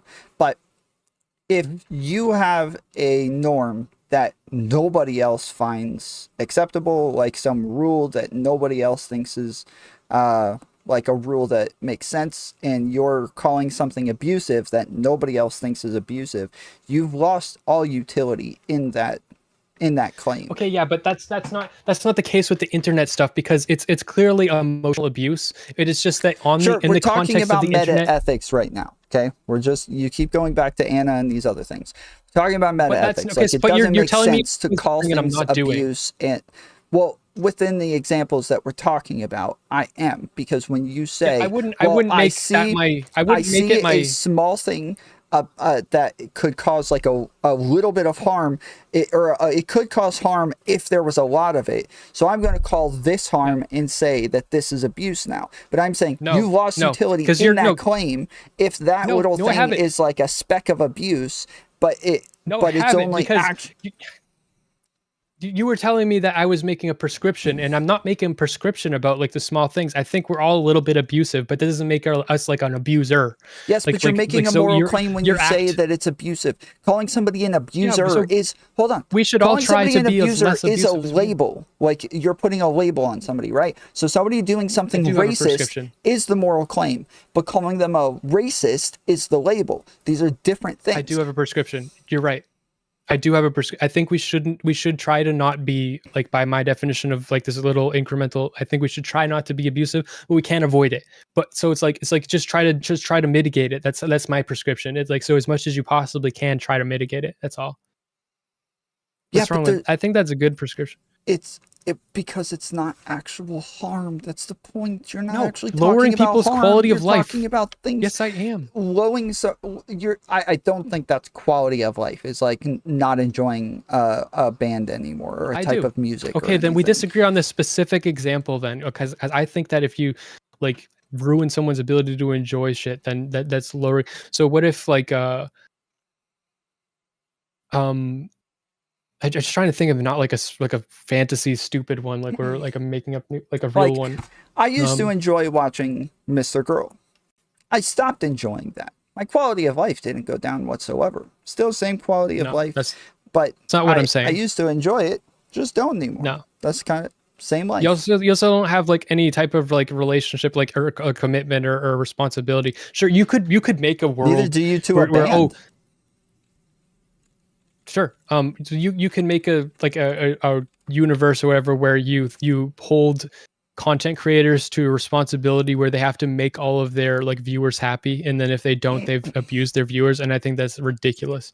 Like when we're talking about quality of life, we're talking about like an overall status, right? We're talking about like your ability to be happy, or your ability to feel comfort, or your ability to feel peace, or something like that, right? But taking away one thing doesn't change the status of your life, right? So quality of life is about the status of it, and you're saying, well, this one little thing isn't enjoyed anymore. Experience of it. That's a harm. No, it's not. Of life it's is not the experience of it. It's not just the experience. It is like the overall status of it. No, I don't agree. It's experience. It's fucking the experience. The status gives you experience, but you only exist in your fucking body. In a way that nobody else is using them. And so when you say that, it doesn't make sense to people. I can look up quality of life real quick. Okay. You can use quality of life in like a financial like way. It says the standard of health, comfort, and happiness experienced by an individual or group. Okay, then I'm right. No, that's okay. Then I'm right. No, the standard is like about So if you are no longer able to enjoy something you used to enjoy, the standard at which you used to hold your life is now lower, because now you are like there's like less for you to get out of your fucking life and experiences. That is not a standard. That's just one thing. The status of how happy you are in life has stayed the same. I clearly disagree. I had a better example. Let's say that you just don't bathe, and it makes the people's lives around you worse because you're really unpleasant because you smell really bad. Okay. So like that's like you're making people's lives a little bit worse, and we're like, you're sure people can just be fucking stinky and shit, but we don't like being around them. So do you know what the word abuse means? I talked about it during that stream. Like, you should know what the word is. Like, it means to misuse something or someone, right? That's abuse. If we abuse a drug, normally it's like a prescription drug that's meant to help with some sort of ailment, but you're taking it to get high anyways. You're misusing the drug, right? When you talk about somebody stinking around people, you're not misusing the people. You have not misused them whatsoever. We can't put this on a spectrum of abuse when it doesn't even qualify for the definition. Okay, but but you can when in the context of relationships. So so in a relationship where like you're part of someone's life, then I think then in that context, if not abuse, then neglect. Then by not showering, you're being neglectful, which is basically just a different part of abuse. Well, neglect is like almost the opposite of abuse, because to misuse somebody is to do something to them. To neglect them is to not do something. But I don't even know that not showering is not doing something to them either, or Yeah, not. I guess think it's that not if doing something for them, I suppose. I think it's a minor amount of like neglect, and neglect and abuse are pretty like they're And you like would say equal. They're you just different. smelling bad is some sort of harm to these people, that they don't want to smell Yeah, sure. a If you're in a bad smell. relationship and This is harm. yeah, but I'm saying this is like the smallest increment, like choosing not to shower or just never showering in your relationships, and like making like if people that, I mean, maybe you're in a relationship with someone that likes it, but I'm assuming you're not. So like that's just a minor amount of like harm that you're causing to them. Yeah, I think I'm just trying to break it down. I'm just trying to break it down into the smallest tiny. But you're going to what I said you were doing, where it just feels bad. And this is like a different thing than like morality. It just feels bad to smell something stinky. That just feels bad. Right. But that's okay, not so actual harm. feeling bad is a harm. Yes, feeling bad is harm. I don't think so. Like, so by your, like, if you don't agree to that, then emotional abuse doesn't exist. No, because emotional abuse is it actually has like psychological problems with it, right? Like it actually has like, so you cause enough emotional detriment. psychological harm. You cause enough emotional psychological harm, and not showering could be part of that. Then eventually it gets to the point where it's going to cause a lot of problems for someone psychologically. Like, yeah, like I don't know like how I can. I'm trying to break it down into the smallest possible increments, but you seem to just not like accept that fundamentally. Like then you take the same thing, but then you blow it up again, and you understand. But then if I bring it, make it smaller, I'm trying to just show you that I wouldn't like label someone that doesn't fucking shower as an abuser whatsoever. I know, I agree with what you're saying. I do. Though my point is that there's a point that it gets to where we would start to consider it harm. But you're saying, well, just having the thing, like too much oxygen can be harmful. So now just breathing oxygen is abuse. That's not what I'm saying. No, it is. Yes, it is. I understand how you're saying I don't want to engage with that because it's fucking stupid. I don't want you to explain why that's what I'm saying, because it's fucking retarded. You're saying that when you get too much of this thing, it actually becomes harmful, and now like it's abusive. Yes, so now if we being minimize stinky it down is not to breathing something, oxygen. Why? Why not? If someone, because breathing oxygen is completely neutral and being stinky is not, so it makes no fucking sense at all. Okay, so like taking away someone's ability to enjoy something is like a small thing, but you take away someone's ability to enjoy anything. And the way that I was saying that happens is like, so that you listen to music and then you get like someone like will tell you why you shouldn't be like enjoying that. And then like, oh, well, like over the course of like months, then suddenly like, oh, well, I just can't enjoy it anymore. I know all the reasons why I shouldn't enjoy this. So let's say they do that with everything you enjoy, every movie you enjoy, every TV show you enjoy. Let's say that they do that with like every food you enjoy. And suddenly you literally find yourself like after 2 years or 3 years of this, you literally cannot enjoy a single fucking thing. I think that this person has abused you. Yes, and I'm agreeing with this again, but I'm saying that there's generally a threshold where it gets to the point where we would actually consider it harm, and I think it's harm in every instance. No, I think I consider it like, because they're all moving towards the threshold. They're clearly, every instance is clearly harm, except there's one point. There's a threshold. I wouldn't call it the threshold where we call it harm. I think the threshold is where we would call the person an abuser, and we would call this an untenable situation. Well, so when I say these are things that you just don't like, or that make you feel bad, no, I'm saying they cause harm. That's a harm. That you don't like it. It feels bad. To think about it, that's a harm. Sure. Yeah. Okay. All right. This doesn't make sense. Let's go to your notes. So you caused me to think about too much things that. So if you're having this conversation or whatever, and you're telling me to think about something I don't like. You tell me to think about too many things I don't like, then suddenly you're every time I talk to you, you're telling me to like think about like amputations and shit that I really don't want to think about, and you figure out all the things. Now you're like that's like a bigger harm, like so like it's like I'm trying to point it to the smallest increment where like I'm saying it's still harm, but like it's just acceptable.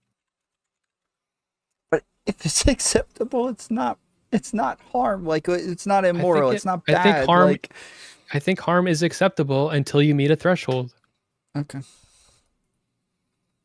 Yeah, I think you just lost utility at that point. If it's acceptable, like I don't think I've lost you. Like because we both still have the threshold.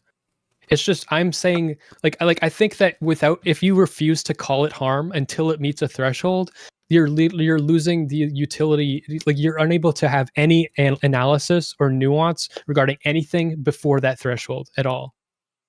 No, that's not true. So like recently the conversation about Jonah Hill came up, where I thought that everything he was doing was fine and acceptable, but at the same time, I think that carrying on that sort of behavior, if he did, like, there were some people based on a certain attribute that he didn't want her to hang out with. Now, if all of a sudden it wasn't based on a certain attribute, and it was actually just that he didn't ever want her to hang out with anybody ever, or even most people, or didn't want her going places or talking to people, like, yes, there's a point where it starts to become harmful and controlling and abusive, but at the point that he was doing it, it just wasn't anywhere close to that. And so we were able to have that conversation of like, well, when does it get to that point? And like I said during my review, everybody agrees that abuse is on a spectrum. Like, nobody disagrees with that. Everybody knows that there is some abuse that's worse than other abuse. Nobody ever disagrees with that. It's just that there is a threshold of when it gets bad, when like we say, like, okay, this is when it's actually bad now. This is when it's actually morally condemnable. And that's when we call it abuse. But if we start saying, like, this is like the white supremacist stuff where, like, everything's racist to some degree, like, we just have to look at it on a spectrum. And it's like, you're losing utility in the word racist. The point in calling something racist is to put a red flag on it and say, this is dangerous. Okay. This is dangerous. Be careful. Beware. Right, but there's a difference here. Like, in how I'm doing this, I find meaningful. Maybe you don't, but I think that it's important. The way I'm talking about it is important to. So if I say that like making your partner unable to enjoy the music they like is like an acceptable like amount of abuse. If I'm going to use that language, then what I have to say is that doesn't make them an abuser. They're an abuser when they meet the threshold. So it's like I'm talking about behaviors or like situations or like things that happen, events as abusive, but like just because an event in isolation is abusive or an action or like a certain interaction is abusive, that doesn't mean that you are being abused because there's not enough to meet the threshold. But that is how we give them the label. Like, you get the label when you engage in that behavior consistently, but you're saying everybody engages in that behavior consistently. Yeah, but we're not abusers until we meet the threshold. But the threshold, again, like, somebody abuses somebody once, nobody calls them an abuser. But if they abuse people consistently, they have a pattern of behavior. But you're saying the pattern of behavior has to be past the threshold. Well, the point in calling it abuse in the first place is to point out that this person is starting to meet requirements of what we consider to be past the threshold. They're starting to do the thing, and now if they have a pattern of behavior of this thing, now we would call them an abuser. Like, the red flag is only there to call out the behavior that is actually bad. That's literally the entire point of the label, is just to call out behavior that's bad. Right. I think that all these things I'm talking about are bad. Like, I probably wouldn't say like I wouldn't say like, yeah, I think I would say that if you don't shower, you're neglectful to your partner. I think I would say that.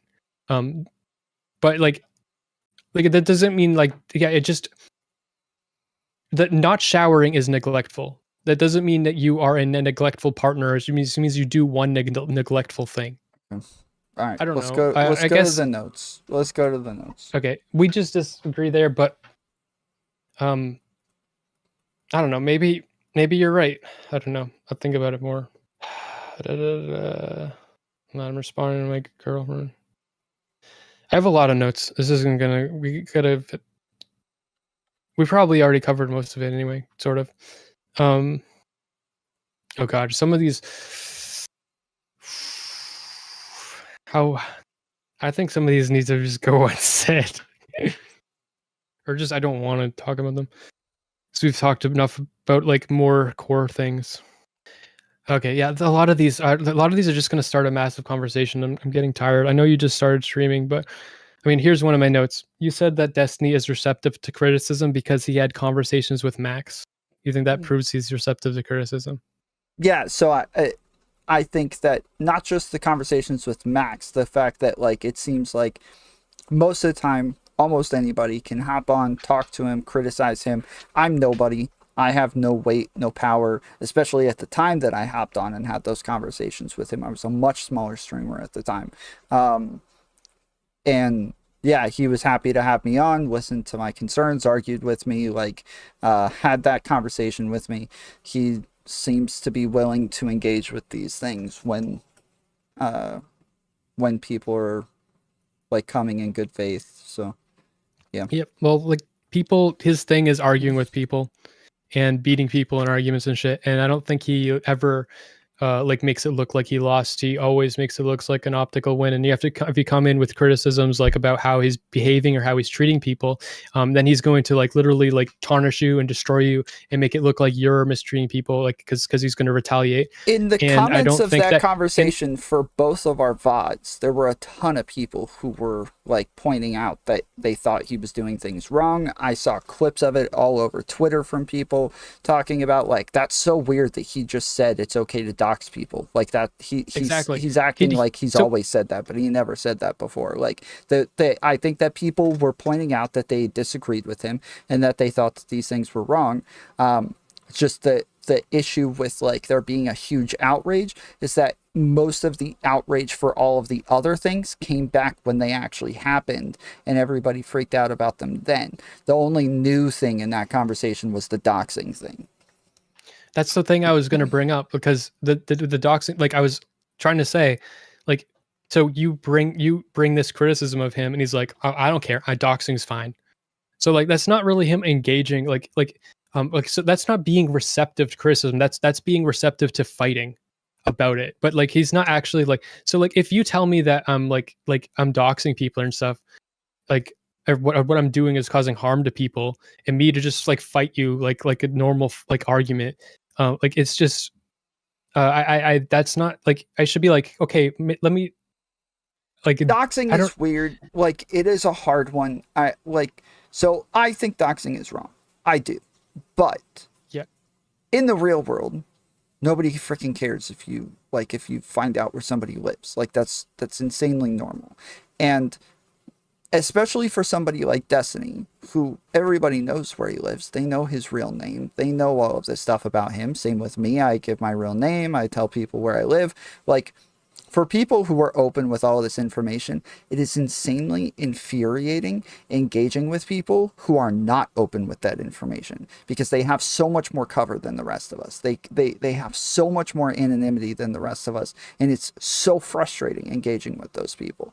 I don't want people doxed us because there's freaking crazy people on the internet who will do dumb things with that information. But they have my information and they can do those dumb things with it. So when you are having arguments with people, you're like, I'm more scared than you because people know where I live. So I want you to be just as scared as me. Well, so I've had I've had conversations with I had a conversation with Aristocracy a while ago where I was telling her, I think what I said, I got in a fight with somebody else first and she didn't like what I said about her. So she came on to talk about it and I was like, look, you are anonymous. You don't show your face. You don't have a name. Like, nothing that you say is attached to a person. I have to eat every word that I ever say on here. Like, that is me. That is me saying it, and it is my person and my identity attached to these words every single time. But for you, you're just a freaking cartoon character. You're nobody. Like, nothing you ever say has any real world consequence to you, but it does for me. And then it sucks when I'm in a conversation and I have no idea if you're even a real person, if you're even saying real opinions, if I have no idea, because you can just make stuff up as you go and then disappear tomorrow and come back as a new cartoon. Like, it's really frustrating when I'm on the line. My name is on the line every time I turn on stream. But then I talk to these other people who have literally nothing on the line and can do and say whatever. Yeah, like, that's a little frustrating. I really like what you're saying, and of course you're right. I like it when you say shit like this. But so this is like, I don't want to go. I think this is a good like point to end on. But like, so I remember when you were reviewing me, I said that there are points at which I want to defend Destiny. And then you paused it and you said, "Oh, like, I'm just trying to like make it look like I'm empathetic." But that's not what I was trying to do. I was trying to make that's not what I wasn't trying to look empathetic. I was trying to make a point, which is basically what you just did. But you're right. You're right about like that makes a lot of sense, and that's really good insight. But that doesn't justify like being pro doxing, and you're also not pro doxing.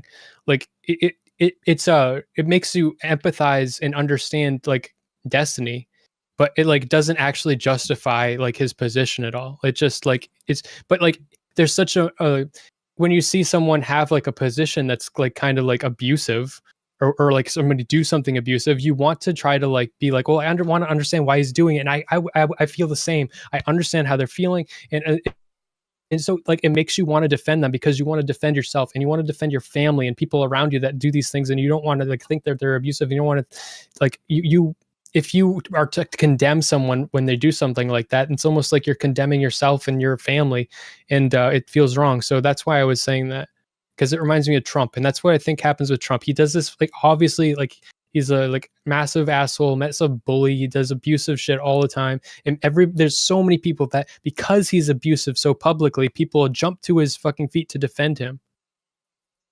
I think when you condemn people for things that just don't make sense to everybody else, and then you're like, man, I really would love to defend this person. Yeah, it looks like a virtue signal. It looks like you're saying, I'm being objective about this. I've considered defending him. That's really, not what really I was doing. thought a lot about it. I was comparing, like, dude, so you paused it after a lot of times you fucking paused it at the wrong moment. Okay, but you paused it after I said that there's times when I want to defend him, but that was just the beginning. I said there's times I want to defend him, but it reminds me of Trump because and it reminds me of how I also want to defend Trump. Mm-hmm. So it wasn't like that virtue thing. Like, so I'm saying like the same thing. No, I'm trying. No, I don't think so. I'm it's something I'm just acutely aware of, like my want to defend Trump, and I want to like there's such a pull, I think, to defend abusive people.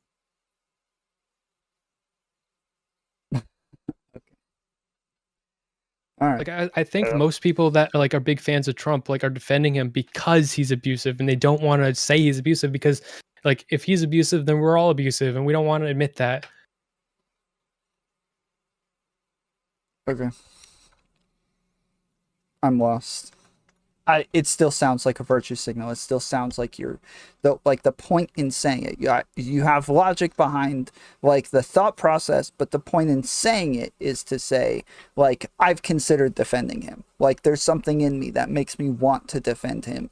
And when you say that while giving this, because again, everybody knew the problem with Mr. Girl's article is that he just cut out all of the context that made anything make sense whatsoever. And then you do the same thing and then editorialize on top of it and do a whole lot of narrative building on top of it. That like it sounds like you're just like it saying I want to defend him is just such a useless statement here outside of just saying like I considered it.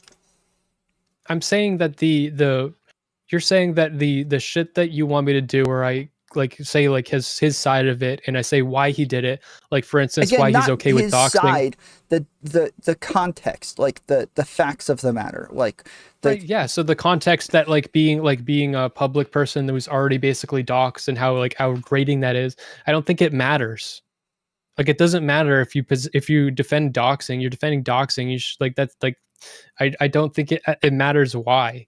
If you are like try I've explained to you like that there are ways you can handle these situations without like fucking engaging in blood sports with people that are freaking out. Like you engaging in blood sports with people that aren't freaking out is one thing, but with people that are like like Hannah or Lav, like people that are freaking out, like it's not the same blood sports, and that's the time to not engage in that, and well, that's what I if you had think. Though gotten I to don't think the it end matters. of my video, you would, or the end of my review, you would Sure, have I didn't heard get it. me yelling at my audience saying, people go onto a football field, they put on the helmet, they put on the pads, they go out there, and then when they get hit, they're really upset. They like, but nobody cares. Like if you turn around and call the cops and say, hey, somebody assaulted me, nobody freaking cares. If you're on a basketball court and somebody steals the ball from you, you go call the cops, nobody freaking cares. You signed up for this. This is part of what you signed up for. And then when you don't like what happens, you start to play the victim, which I do as well. Like people all start coming after me and I turn around and I'm like, whoa, little old me, how could you? Like, but that's also part of the game. We all do But it. I don't feel bad for the person. Like, yes, in the end, if people started calling it abusive, I'd be like, hold on, this isn't like, no. I signed up for this, guys. Like, this is what I'm here for. Like, don't do that. Like that's taking Okay, it yeah. too far. But if you like, so let's say that you go onto the football field, and then you get your wind knocked out of you, and you're like, get the shit beaten out of you, and you're like, fuck, what the fuck was I doing? But then you go back the next day, and they put you on the starting line again, and then then you get like the shit knocked out of you, and then you come back the next day and they put you on the starting line again. Now I'm starting to think that the coach is abusing you. Like it's But no, you just stop going. If you don't want to play, don't play. yeah, but like I think like if someone like clearly just keeps doing this, like it's like, well, it's your personal response. No, it's just like you like at that point people have to be the bigger person and be like, no, get off the field. Like Again, you're you know, talking about like a virtuous thing to do. But when we're talking about individuals, we have to engage with their own autonomy. Like those people are responsible for themselves. The coach is not responsible for that person to hey, make them stop playing football. But if he did say, hey, this isn't good for you, you need to stop going on, that would be super virtuous of him, but it's not wrong of him to not do that. okay, so personal accountability, I agree with in the right context. There's a conversation to be had when you talk to the football player and you're like, dude, you have to stop. Like you need to not be making this decision. You're putting yourself in this. That's a conversation that's completely useful and valid.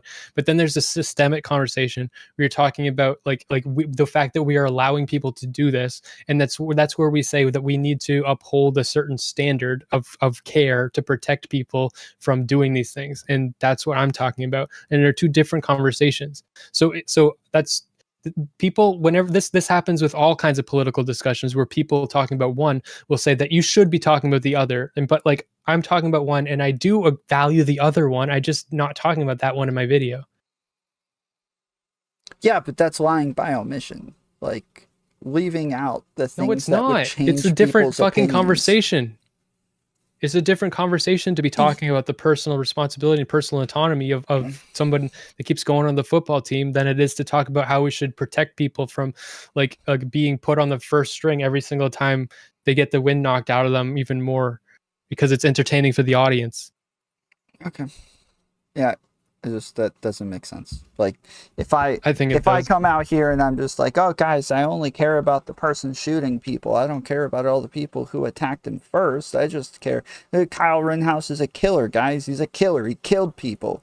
That's all. I'm just trying to tell that part of the That's story. not the That's what systemic. I'm The doing. systemic analysis. Okay, so there's two things there. So the personal analysis was the one that was the minority. So I think it's more valuable to talk about how he personally he had to defend himself, like he was in a situation where his life was in danger. But then the systemic conversation that everybody jumped to immediately was, and most of the people got the facts wrong about, like, they thought he killed like black people or something.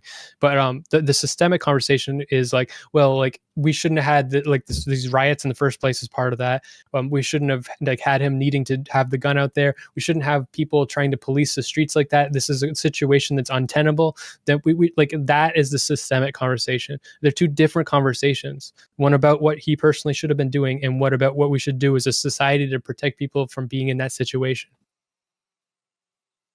You can't have them both at the same time. No. You have to have both of them at the same time. If all I do is talk about, they're not the same. If all I do is talk about the fact that Kyle Rittenhouse went to a protest with a gun, and this causes problems, guys. This is a messed up thing to do. We need to stop letting people go to protests with guns. We need to start discouraging this, right? It starts to like make it sound like I'm condemning somebody. Like, I have to add in the context to that entire scenario if I'm talking about him specifically. If you want to talk about the systemic problems, you can talk about the systemic problems without the specific examples. But if you add in the specific examples, you have to give the specific context. That's why. Okay, that is why on the description of my video, I have like a like a really like glowing introduction to Destiny. Like, I'm saying, like, he's a role model, and he's a teacher to people, and he's like not like just a bad person. I don't think he should be deplatformed, and I don't think he should go to jail. He's not breaking any rules. I just think that his behavior should be criticized, and we should hold him accountable and have like standards and say, you're hurting people. That's all I think. And so I tried to I'm not going into all like the counter examples of the alternative perspective, the personal accountability perspective. But I do try to account for that. And I feel responsible to say, like, I'm not trying to literally completely condemn him. I just think his behavior should be like critiqued, and that's the conversation. If you call somebody abusive in example after example after example after example, you don't have to specifically call them an abuser. Everybody else is going to call them an abuser now. They fit the pattern of behavior. And you think he is an abuser, but sure, not but the like point illegally. Yes, the point is that, like, you're laying out the pattern of behavior. Everybody else is going to come to their own conclusions about this. But like, you knew when you made this that the biggest criticism of Mr. Girl was not adding in the context, right? You knew that, right? I don't like that criticism at all. I don't agree with that. And also he did add like what like people said that he should have had like clips or like audio like of like all like the things like, and he added that all in. Not he added all like of a it, second but part of the some report. it, yeah. Yeah, it's like the whole report is like now like very populated with audio clips, and I had some like clips and examples and stuff. Well, but, even like screenshots I don't, of the DMs instead of just telling us what the DMs I have some said. of that. Like, but yeah, like a lot of this is like, just trust me, bro, stuff that we don't trust. Well, no, most of it is logs. Most of it is transcripts. Like the vast majority is logs and transcripts. Wait, yeah, no, that's the point, is that like it's a transcript that he's saying, just like, trust me, this is what the transcript says, instead of like showing the actual video or showing the logs. So people are saying that he got the transcripts wrong? No, again, we don't even have to say that. Like, we don't even have to say you got it wrong. We can just say, I don't know if you got it right. Like, that's all we have to say. So you just don't. Also, thank you, think that he's Erudite, lying? for the raid. You think he's lying about the transcripts? No, I didn't say that. I just You said don't. You think he doesn't deserve to be trusted because their transcripts. Nobody deserves to be trusted. All right. Well, somebody should like look into it and see if the transcripts are accurate or not. Sure, but I like again, like he talked about this as though it was journalism, but with a whole lot of trust me bro stuff.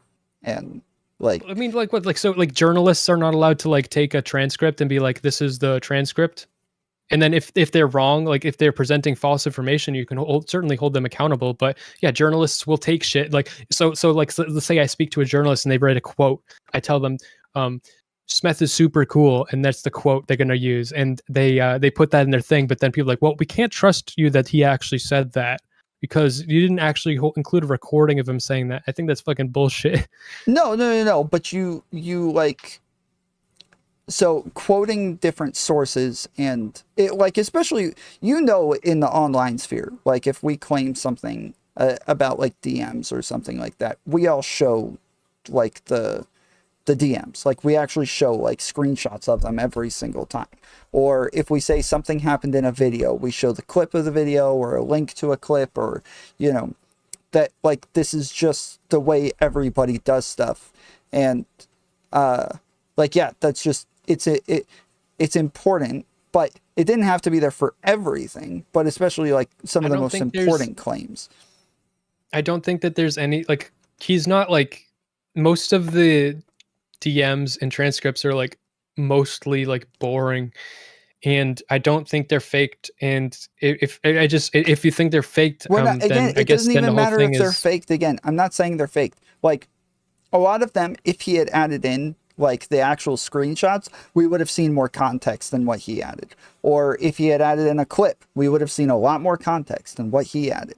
But instead, we got like the editorialized version that was like, okay, here's the bad parts. Look how bad these parts are. Yeah, he actually went as so far as to say that he wanted to take it out of that context because he wanted it to be like, he wanted you not to hear it from Destiny's mouth. He wanted you to read it without hearing Destiny's voice, which you can say is manipulative. That's completely... because there's parts, again, where he's not even explaining why things are happening. He's just like telling you Destiny did this thing, and then you don't know why Destiny did that, or what the reason was, or what the context around the situation was. It was just a bunch of Destiny did this horrible thing.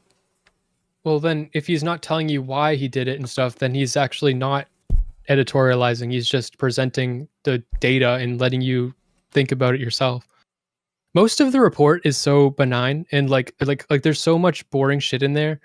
Like he could have cut out so much. Like, sure. It's like,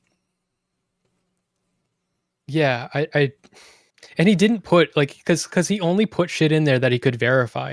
I mean, if you're to trust him, what he said, sure. Like, and it makes sense because like I'm sure he was told a bunch more shit, like correctly or wrong, like like people told him wrong shit. So he only put shit in there that he could verify, and I think that dramatically limited him too.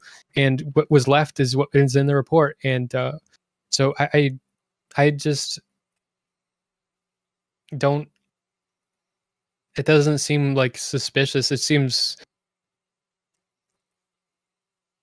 I don't know. But yeah, I think that the criticism that he removed the context of like Destiny's voice, he says that is intended, and you can say that is, sort of manipulative too. But I think it makes sense. I think it makes sense both ways. Okay. Okay. Anything else? No.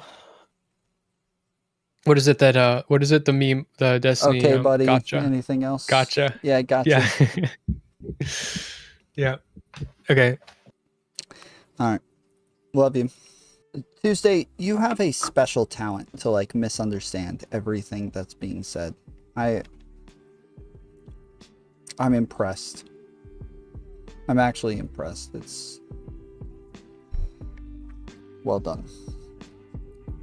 Yeah, that was super fun.